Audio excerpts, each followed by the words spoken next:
The Gladiator movie made Emperor Marcus Aurelius so popular for a larger audience. But what do we know about him?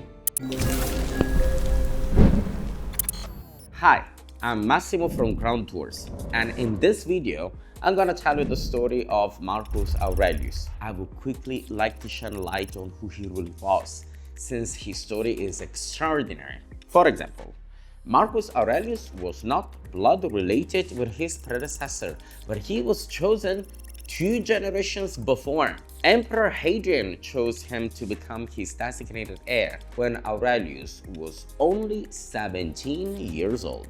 At this point in time, I'm like, what makes you think that a 17-year-old teenager can make a very good emperor? Well, the fact that even though Marcus Aurelius was from a very aristocratic family, he chose to live as a Stoic practitioner. By embracing this guiding philosophy, Aurelius led a simple lifestyle. That means that if we are living in a material world, Marcus Aurelius was not a material boy. 2nd century AD Emperor Hadrian was so blown away by Marcus Aurelius' deep sense of what really mattered in life, to the point that he wanted Aurelius to be designated as his 2nd heir to the throne of the empire. There's been Emperor Antoninus Pius between Hadrian and Aurelius. And so, personally, I find many similarities between the story of Marcus Aurelius with that of the Lion King. In what ways? Well, there is a famous scene in The Lion King when Mufasa and Simba are spending some time together. And then Mufasa says to him, "Take a look around you, because everything that the light touches one day will be yours."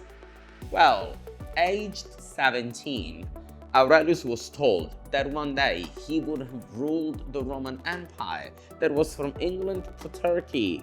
So, in some ways, everything that the light touched at that point in time. Marcus Aurelius is famously known as the philosopher-emperor for good reason. His personal writings, meditations, remain one of the most treasured works of philosophy today.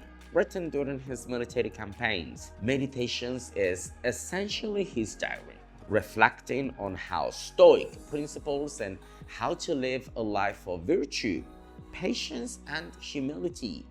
These teachings, originally meant only for himself, resonate with people even today. Many modern leaders, entrepreneurs, and thinkers draw inspiration from Aurelius' reflections on topics like controlling anger, accepting hardship, and focusing on what truly matters. Quotes like, "You have the power over your mind, not outside events.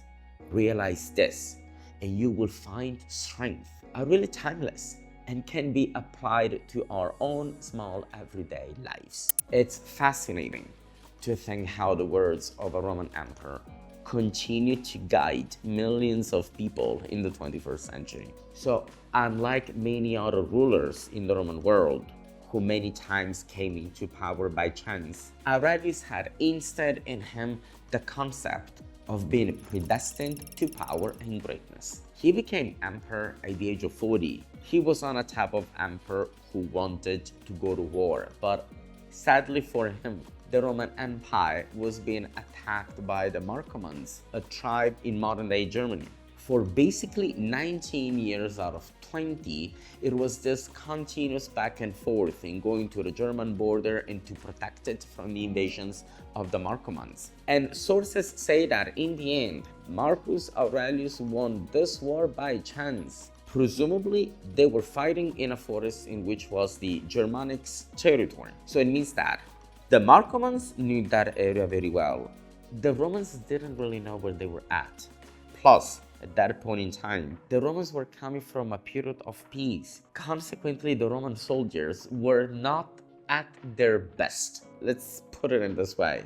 It wasn't like the best performing army at that point in time. Cherry on top, Aurelius was a great politician and a philosopher.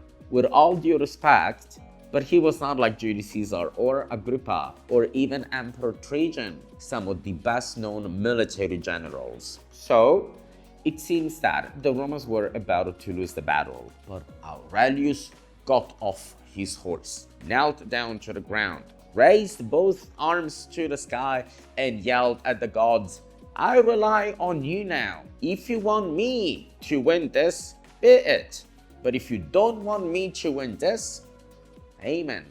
Like, it's okay.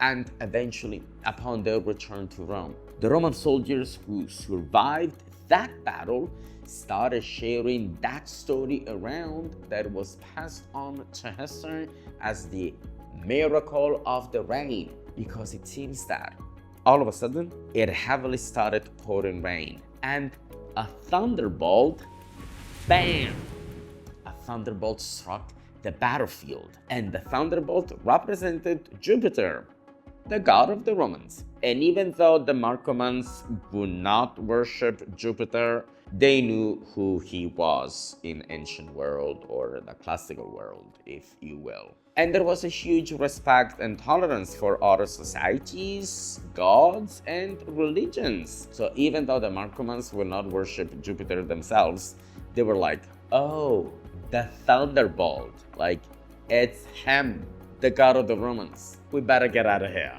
The enemies retreated the battle, and in this way, Aurelius was able to save the Roman Empire in the long run. In such a remarkable episode, the miracle of the rain is to this day visible in downtown Rome on the column that was dedicated to him by his son after he died. The column of Marcus Aurelius is in Piazza Colonna, right by the Parliament. And by looking at the column that, for the record, was once painted from the bottom going up, you will see a strange hairy creature which represents Jupiter, like a sort of comic strip, showing how miraculous and divine intervention was able to save and protect the Romans from defeat.